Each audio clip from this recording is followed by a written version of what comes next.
तुझ्या नशिबाचे फासे सुद्धा निश्चित पलटतील. कसे ते सांगतो. आता प्रामाणिकपणे शांत चित्ताने ऐक. तुझे प्रश्न सुटतील. सगळ्यात आधी एक गोष्ट ध्यानात घे. नवीन वर्षात तू जुनाच राहिलास तर तुझ्या आयुष्यात काहीच नवीन घडणार नाही.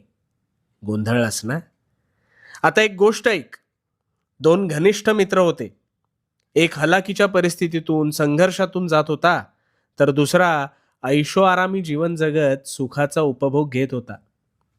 त्या गरीबाला नेहमी वाटायचं आपल्यावर देवाने काहीतरी अन्याय केलाय.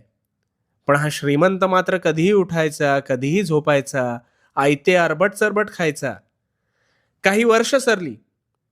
गरीब मेहनत करत होता, पण त्या मेहनतीला बळ आलं आणि त्याच्या घरी लक्ष्मी नांदू लागली. तर दुसरीकडे संपत्ती असून सुद्धा श्रीमंत मुलाला शारीरिक हालचाली